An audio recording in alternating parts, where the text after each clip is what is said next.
Hello, good morning, good afternoon, good evening, wherever you are in the world. You are very welcome to the official launch of the Mercedes-AMG F1 W12E performance car. The machine in question is lying in wait just around the corner there. You will be the first to see it very shortly. But in the meantime, let's have a conversation with Toto Wolff ahead of the 2021 season. Here he comes, looking very well. How do we find you after the winter break? Refreshed? Yeah, the break wasn't really long between the last race and the first is only 12. How long did you actually have off? Did you even have a break? Yeah, I had off around Christmas and the New Year, and that was really nice. I spent it with my wife Susie and my children, and really enjoyed it. Excellent. Well, as I said, you're looking well, but we're about to head into a new season. You'll be taking 7 titles on the bounce with you. That sounds like a team that has the experience to possibly make it 8. Yeah, but we haven't even started the season yet. So you hate looking forward, don't you? Yeah, because this crystal ball doesn't work. You know, I keep looking in it, and it never predicts me the future. So you can't rest on your laurels. The last few years were tremendous, and we are very proud about that. But it all starts with 0 points for everybody, equal opportunity. And in that sense, we need to do the best in every session and every single day, and not look too far ahead and dream about titles. I mean, how do you manage expectations, though, after all the success you've had? My expectations for Mercedes, they're up there as we head into this new season.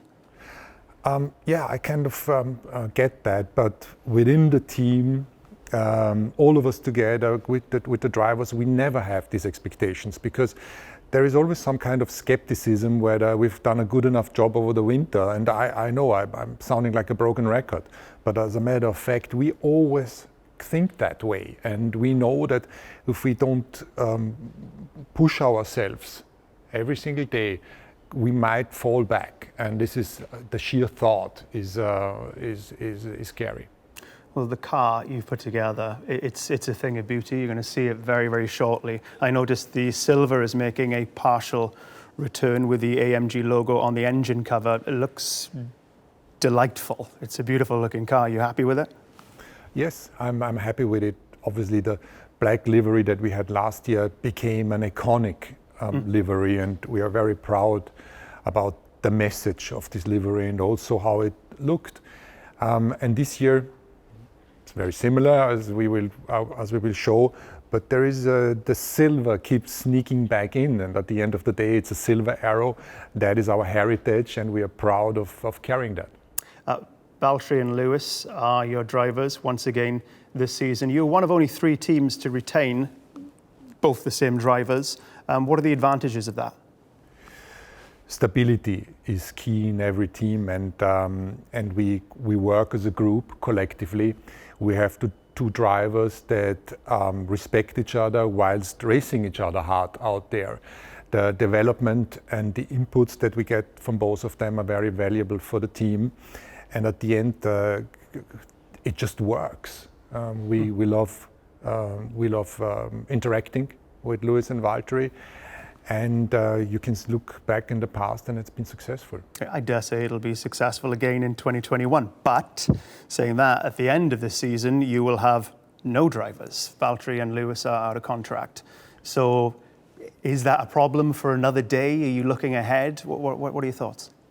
I thought you're not asking the difficult question, but this is smooth sailing and presenting the car.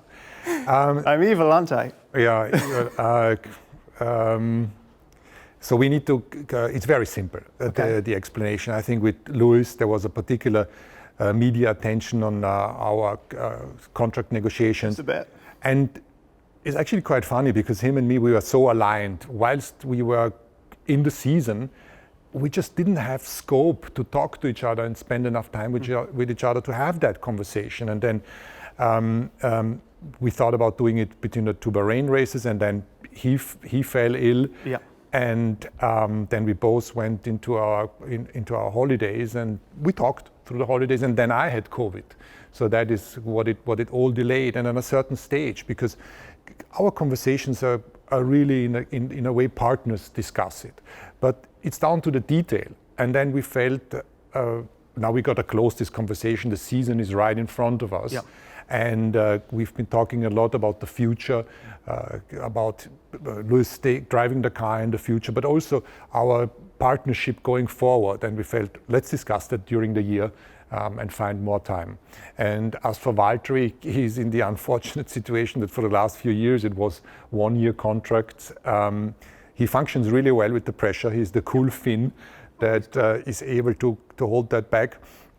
But 2022 is a completely new year with new regulations, and that's why we would just want to see how it pans out during the course of the year. But I must say I'm really happy, and the teams of engineers are really happy, and he deserves to be in a Mercedes. You mentioned you had coronavirus. Everything okay? You get through it all right? Yes, we were lucky enough to have no or mild symptoms. Good. And there's still some after symptoms. You know, you can't really train like you've done before, but it's all gonna pass. And lucky in the sense that many others suffered a great deal. Good. I'm glad you're okay. Back to business. 23 races this season. How big a challenge will that be for the entire team, to maintain performance across such a dauntingly long year?